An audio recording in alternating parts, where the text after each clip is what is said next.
Pure ano, pure atsa niya. Good morning. Kagola. Andito kami ngayon sa dito sa tawag dito sa San Mateo resort ni Doc Ayong yata ito, no? Kay Doc Ayong, ano? Excellence. Dito gagawin yung Bakbakan Grand Finals mamayang alas 9, 155 fights. Ngayon, dito kasi nagkumuha kami ng dito, parang isang bahay na inupahan ng PIGBA. Dito dinagay yung mga opisyal ng PIGBA. Ngayon makasama, na-timingan sa isang bahay nito, nakasama namin ng mga opisyal ng PIGBA na taga Bicol. Ayan, taga Bicol. Ayan. Aba, biro niyo yung swerte mga kakasabong dito sa bahay nito pala. Aba yun na, kasama namin isang bakbakan champion last year. O isipin yung pagkakataon, hindi na pala kailangan puntahan ng Bicol. Ito po mga kasama ang national bakbakan champion po last year. Isipin po niya, malaking pagkakataon. Kaya ako po hindi nang hinayang na interviewin o ka-chicken talk. Ito po si anong kanyo, sir? Attorney Nick Villanueva. Si Attorney Nick Villanueva. 3 champion po sila last year. Sa Southern Luzon, kayo lang po champion, no? Kayo po. Isa. Si Attorney, isa. Yung dalawa po, si Attorney, taga saan? Hindi ko masyadong natandaan yung kung saan yun. Baka dito na yun sa ano. Okay, 2. 3 kayo, no? So hindi kayo siguro makapaniwalang na kayo'y nag-champion. Oo. Lahat naman Okay. Lahat naman nag-a-aspire. Aspire, tama po. Lang, yun na nga yun. Parang nasa ano na yun, nasa panahon na yun. Kasi pero nabigla kayo siguro na makita niyo yung trophy, bigla binigay kapon. Asan yung trophy niyo, sir? Ito maganda. Pakiwala natin. Makasama, beri mo. Maganda, dito pa kami kahit medyo bahaw na. Dito, Pero kasalanan ko rin, hindi ko nakuha kagad. Ayan. Pero Ayan po, bakbakan national champion po yan, mga kaibigan na. Ayan Ayan, kay Attorney Attorney Villanueva. Wow. Isipin mo pwede yan. na itong pwede nang isang la. Pwede na isang la ito? Medyo. Ayan Pwede isang lato siguro. Pwede kang kakapusin ng. Siguro, Attorney, pwede isang lato kay Boss Totoy. Ano ang pangalan na? Boss Toyo ito. Pwede ito, Boss Toyo. Kay Boss Toyo, Attorney. Sigurado, malaki pala nadali natin dyan last year. Di ba 15 million ang natin doon, 3 sila, di ba? Tigpa 5 million. Ang ginamit pala ni Attorney noon, mga nakaraang pangakuan. Anong kulay yung ginamit nyo, Attorney, noon? Gray. Puro gray. Kundi pala ito, mga kasama, gray lover din. Kapareho ko rin pala. Malaki swerte. Pero, Attorney, amano ka muna sa Bicol, pero, kayo. Yung ko namin sa Masbate. Bicol pa rin. Masbate ba? Bicol ba? Oo. Kayo mga kasama, ang farm pala niya nasa Masbate. Bicol region pa rin. Okay. So, si Bakbakan champion po mga kasama ay in profession attorney po pala siya. Kaya pala ako magsalita talagang kala mo nasa korte siya attorney. So, attorney, matagal na kayong membro ng PIGBA, di ba? Tagal na rin. Mga 2004 ata yun . So, kayo ang official ngayon ng anong kanyo dyan? Parang, kayo? Kami yung dati kasi isang asosasyon lang yung Bicol. Bago member kayo ng PIGBA, no? BIGBA nun. Dati BIGBA. BIGBA. Pero alam ko maraming ngayon, BIGBA. Wala na yung sinasabing regional association. Nagkaroon na ng provincial. Probinsya. Okay. Kaya ngayon sa Bicol, meron ng Apat. O kayo, yung lugar nyo, ano? Sa amin sa Camarines. Ano ba tawag doon? Camarines Sur. Oo, ang area Yun, namin. Pero ang cover namin, Kilapong. oo, yung sa amin, Camarines Sur at Norte. Kaya yung pangalan ng asosasyon namin, Camarines Camsur North. Game Foul Breeder Association. Okay. Walang distinction kung Sur or Norte. Camarines. Oo. Basta Dalawang Camarines. province. Okay. Parang ganun. So, kayo ang presidente doon ngayon? Ako yung pinakaunang presidente, founding president ng CGBA. Ngayon si Prespong Ramos na. Si Pong Ramos, Siya ngayon yung... Si Pong Ramos yata parang senior vice president yata sa akin, ano? Ang pagkaintindi ko, member na siya ngayon ng Board of Trustees. Board of Tapos Trustees, siya okay. yung Vice President for South Luzon. Siya, correct. Oo. Correct. Siya ang vice ng overall ng South Luzon. Yun ang pagkaintindi ko. Okay. So matagal na kayo siguro nagsasabong, ano po? Oo, parang ano na to eh. Okay. Parte ng buhay. Siyempre. Simula pa ng bata. Pampahaba ng buhay. Bata pa, nahilig na kasi manok. Kasi wala namang ibang kayang pag-utusan yung papa kung tumulong. Ako lang ata. Kaya... nahilig na rin. Pero ang papa niyo mahilig din magsabong, ha? Mahilig mong manok. Okay. 5 years old pa lang ako. Talaga, ang karamihan ng nagsasabong mananaumpisa sa bata. Ako nga rin noon, nung bata ako, mahilig ako sa masabong Kasi nung araw, pag may tupada, pag mga bata pa, hindi ko pinapapasok sa sabungan. Sumisilip lang ko doon sa ilalim ng mga paa ng kwan. Kasi hindi pinapapasok Nanonood lang ko ng ganun sa tupada. Kaya doon ako nahilig din sa pagsasabong sa manok. Parang hindi naman siya by blood siguro. Siguro by influence. So Madali Chabi, attorney champion anong mga bloodline ang kanyo ron? Linyada nyo ron sa inyong farm? Ayun. Yan sinasabi kong wala akong masabi kung anong bloodline. Ang alam ko lang, pure yung bloodline ko. Pure, okay. Palaging binibiro ko pure. Pure. Pure bigay, pure hingi.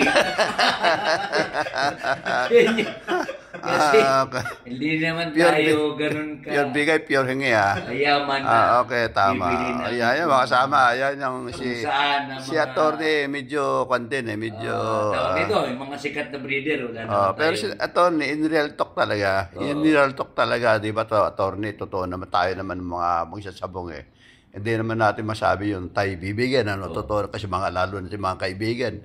Parang binibigay, palitan din yan. Ako naniwala ko na sa magandang lang, material.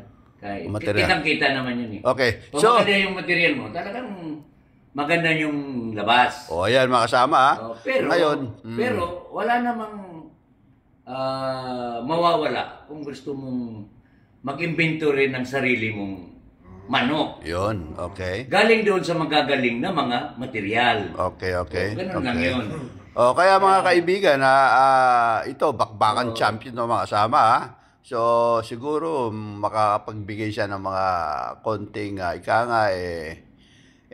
tips, Hindi naman pangaral, hindi naman ito, walang tips, kung ano ang mga bagay na pwede makatulong sa ating pagmamanok. Siya na rin na nagbe-breed.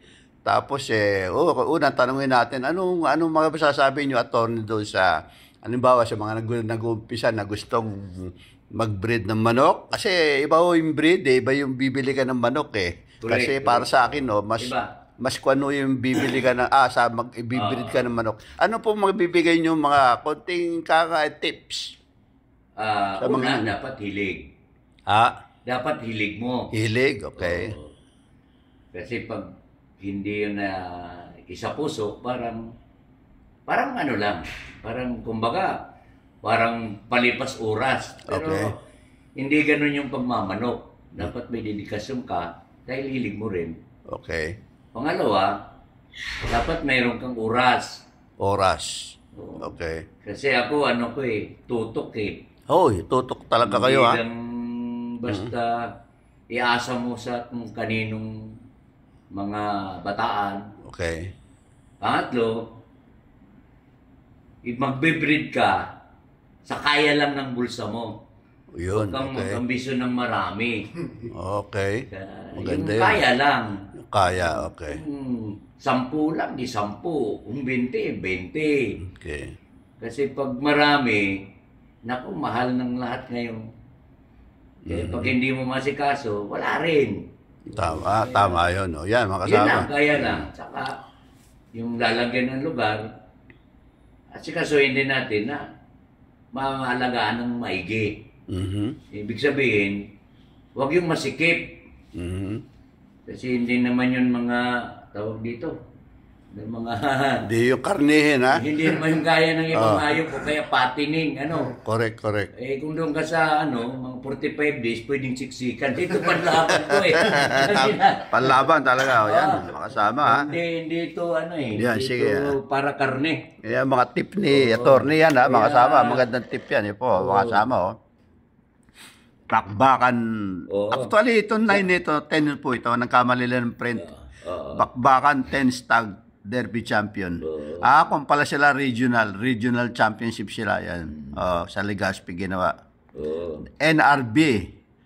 Yung B, Villanueva po yan. Yung Nick, yung N. NRB Game Farm.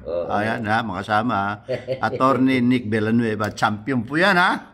Ayan, kaya tayo natutuwa at nakaharap natin, nakasama natin sa isang parang house hotel itong ating bakbakan champion. Bila, itawag nila. Bila, tawagin pala nito Bila.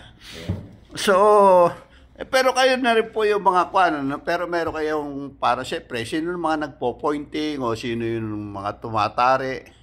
Ako yung, kasi marunong din ako mag-handle. Wala naman akong professional na handler. So, Ako lang tutok din kayo doon sa paghahanda ng manok? Kaya ng manok ang nasa Masbate, on a daily basis, minomonitor ko lang yun through cellphone. Okay. Kung tinuturuan ko anong gagawin ng mga bataan doon. From time to time, i-check kung ayos ba, ganun. Tapos, mga ilan yung kanyo? Mga ilan yung mga manok nyo ron sa inyong farm? Kung lahat-lahat, marami din. Nasa mahigit 200 na tapayan doon. Ayan, makasama, ha? Hindi siya pala kalakihan talaga. Talagang kwan lang sa inyo, hindi kayo seller. Yung Madaling sabi, kaya nagbebenta rin kayo ng kwan. ay, bira ako nagbebenta. Pero siyempre, nung champion kayo, siyempre, marami ng buyer. Oo, marami nag-inquire. Kaso lang, Walang masyado. hindi naman tayo pwedeng magyabang. Magiging honest tayo na pag tinanong tayo kung anong line, wala naman tayo may sasabi. Pero sabi ko nga, pure ingit, pure bigay. Okay. Sarili naman nating halo, kumbaga, sariling timplada. Ayun, sarili. Mahirap sagutin ang mga katanungan na ngayon. Tama. Kumbaga talaga. Sabi ko, hindi pwedeng magbenta sa ganung tama. Tsaka kung bibili man, baka mamaya wala na, wabos baka na. magtataka yung iba, gagawing material, puti, ang lalabas, itim. Baka aawayin pa yung... Anong tawag doon? Chapsoy? papagalitan pa yung handler. Chapsoy, line po ba yung tawag doon sa mga ganun? Yung chapsoy? Ewan ko. Ayan na. Masarap. Pansit kanto na. Ayan, mga kasama. Pero alam ko kung ano. Alam ko yung hinahalo ko. Alam ko yung characteristics ng lahat ng material. Nagre-record naman kayo. Meron naman kayo listahan, ha? Kung anong linyada. Oo, palagi. Nagmamark din ako. Kayo rin nagko-compose ng matching ng inahin. Ako mismo. Ako lahat. Ako lahat kung anong babae, anong lalaki. Okay. Sa ngayon, breeding season. So, nakapag-produce na kayo ng early bird. Wala ako ngayon. Kasi maraming stocks pa doon. Maraming stock. Yun ang sinasabi ko. Kailangan planuhin din. Kasi meron pang stocks doon kung magbe-breed ako, kailangan ko ng lugar na naman. Additional na naman yon. Oh, pero yung farm mo nyo, hindi naman di ba, sigurado malaki rin yung farm nyo. Malaki yung farm. Malaki yung farm. Oh. Malaki yung farm. Kaso lang, siyempre, bawat expansion, dagdag gastos Okay. dagdag tawan. Sigurado, ngayon, pagkatapos nating ating chicken talk, baka marami na maghanap ng manok nyo. Champion kaya kailangan sa attorney, champion. Dahil yung farm nyo, kailangan mag-breed na kayo ng malaki. Pero ngayon, early bird, wala kayo palahi. Plano namin. Huwag na muna ngayon. Huwag na muna. Okay. Next year na naman kami. Tapos, after nung early bird, local. Local, meron na kayo na-produce ng mga local. Wala pa rin. Tapos, ito basta for this season, hindi kami mag-produce. Hindi mo na. Sa late bird siguro magkakaroon. Kaya sa late born. Next year na lahat. Next year na lahat. Okay, next year na lahat. Baka pahinga mo na ngayong season na to. Okay. Para makapagpahinga din yung bulsa kahit paano. Pero sa totoo niyan, attorney, mahirap talaga yung pagmamanok, lalo't wala ka resources, kasi siyempre napakamahal naman ng patuka ngayon. Tapos ang tao, kukuha ka ng mga tao sa farm. Minsan, kailangan mo rin makakuha ng tamang tao. Kasi kalimitan po talaga, yan ang problema natin, mga magmamanok na tayo may-ari ng farm. Correct, Kaya sabi na nga natin, yung kaya lang. Huwag nating gawing problema. Dapat iniisip natin na libangan. Tama.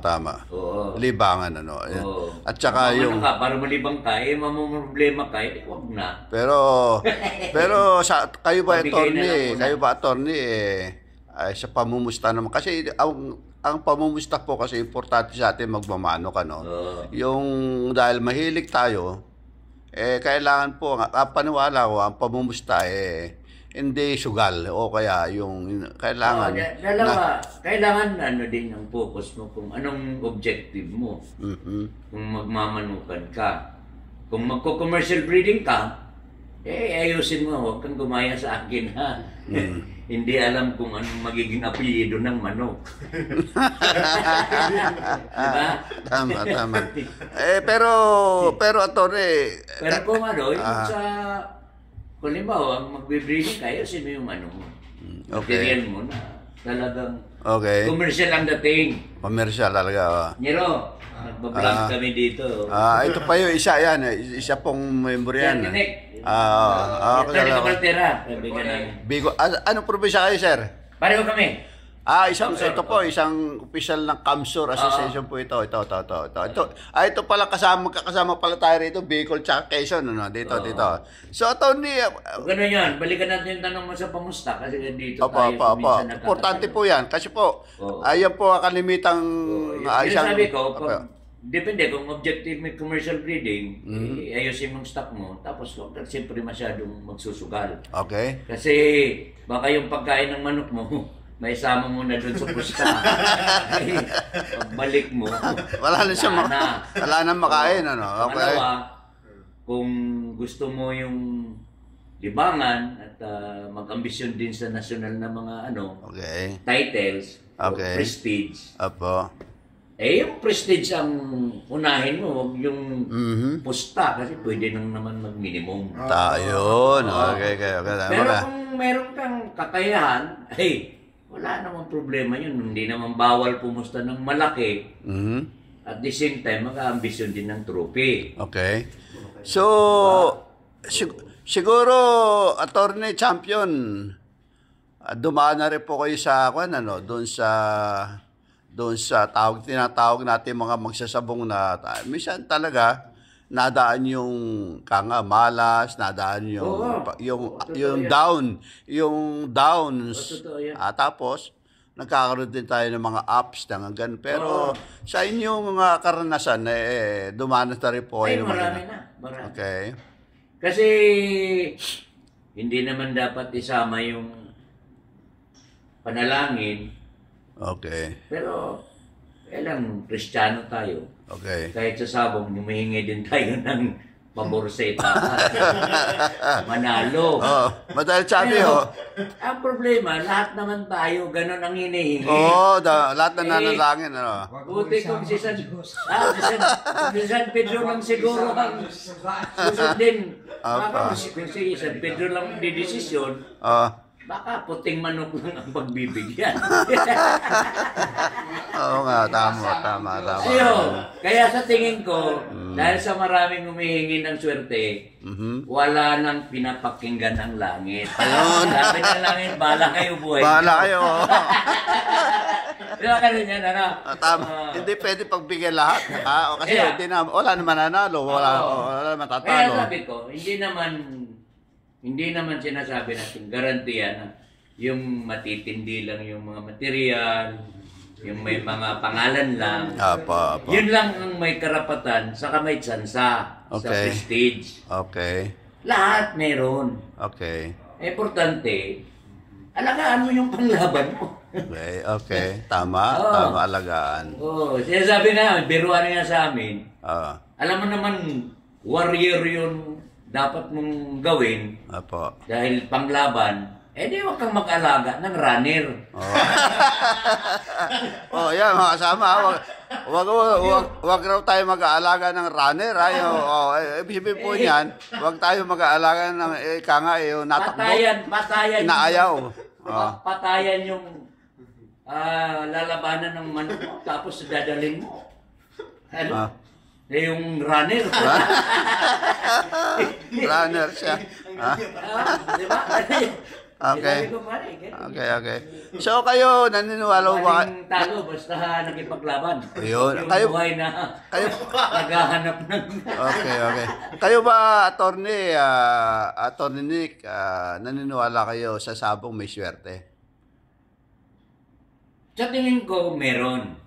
Pero, ang iniisip kong swerte, swerte, pag pareho yung kategorya ng laban saka naglalaban ng manok. Okay. Ibig sabihin, kung pareho handa, pareho magaling, pareho matatag, yun ang sinatawag na swerte na lang. Tama, okay. Pero yung manok mo, runner, tapos mahina yung preparasyon, ay wag kang mag-asa ng swerte. Ayun mga kasama. Yan. Wala nang hindi na pwedeng swerte lang ang asahan. Hindi pwede asahan. Okay. Lahat ngayon marunong na. Okay. Lahat naghahanda na. Kaya dapat maghanda ka rin. Correct. Kasi kung wala kang paghahanda, kalaban mo nakahanda, naku, layo ng swerte mo. Yun masama. Tama. Ang swerte, yun sinasabi, depende pala. Depende talaga. Pareho sila lahat. Pareho silang, pareho magaling, pareho matatag, pareho nakahanda. Okay. Yun swertehan na lang yun. Tama po yun. Hindi yung sinasabi, dadala ka doon ng runner, pagkatapos aasa ka sa swerte. Okay, napapag-usapan po natin yung ganyan mga kasama, yung topic na ito pagdating sa ganyan. Kasi napapansin ko, karamihan sa mga magsasabong, kahit na nakikita natin sa mga vlogging, sa bali-balita, itong swerte, ito po yung isa sa mga topic, na lagi nilang pinagpikyan. Tapos may sinasabi pa silang nasa tari daw, nasa handler daw, ang minsan nandoon ang problema, nandoon ang pag-asa. Pero matanong tayo kita doon sa tari daw. Anong masasabi mo, Attorney, doon sa tari? Sa tari, kasama pa rin yun sa paghahanda. Kasama pa rin sa swerte yun? Oo. Okay. Hindi pa rin yun batayan. Kaya asa sa swerte yung tari. Okay. Lahat naman kasi ng gapper, dapat alam naman nilang gagamitin nila matalim. Matalim, diba? matalim. Matalas. Okay. Huwag kang gumamit ng tari na bulok. Okay. Diba? Okay. Yan ang profesyon mo, alagaan mo. Okay. Saka ayusin mo. Pero kanya-kanya sila ng style na pagtatalo. Wala namang question eh. Importante nasa likod, huwag sa harap. Yan. Diba? Yan mga kasama. Magtatari daw tayo para may tsawar siyang manalo, ilagay natin sa likod, huwag sa harap. Meron pa. Ganun yun. Kasi ako kataon Ibig sabihin, kanya-kanya tayong ganap. Okay, pero pwede bang ilagay sa arepentare? Ha? Pwede? Pwede, Pwede? pwede siguro po. Oo. Hindi sa sabong yun. Okay. Sa magic Okay. siguro. Okay, O, pero... tapos yung mga handler, ganun din. Okay, handler ganun din. Lalo na yung mga handler, nakascore lang. Ah, Parang biglang nagbago. nagbago na. Oo, Medyo nagkahangin na. Oo, parang feeling niya, siya na magaling. Okay. Huwag ganun. Okay, Cool lang, cool. Okay. Ano masasabi natin sa mga Magiging ganyang humble mga handler? Ano masasabi natin sa mga ganyang, ano opinion natin sa mga Mga ganyang? handler, dapat mga handler, yung tinatawag na consistent lang. Okay. Huwag yung pag nanalo, nagbabago na yung ano. Okay. Hindi lang ugali, baka pati anyo. Patihan niya? Okay. Kaya ganun, lahat na, importante lang tayo, handa. Okay. Handa. Kaya lahat ng pwede natin gawin para ihanda yung manok, gawin. Oh, yeah, Ganun lang yung kasimple. Okay, makasama. Huwag na tayong maghanap ng maraming rason pag natalo. Okay. Oo. Kasama yung talo talaga. Oo. Importante, wala na. Isipin nyo, kung manok nyo hindi matatalo, hindi na kayo tatanggapin. Walang lalaban. Wala nang lalaban sa inyo eh. Oh, yun na. Kawawa kayo. Okay. Alaga kayo ng alaga, hindi naman may lalaban dahil hindi tatanggapin, dahil hindi natatalo. Correct. Sama yun. Mm. Kasama yun. Importante, palaging asikaso yun. Kung ano yung ganap mo, yan, gawin mo lang. Mm-hmm. So, Totoo po yan, mga kasama. Yan, mga tip ni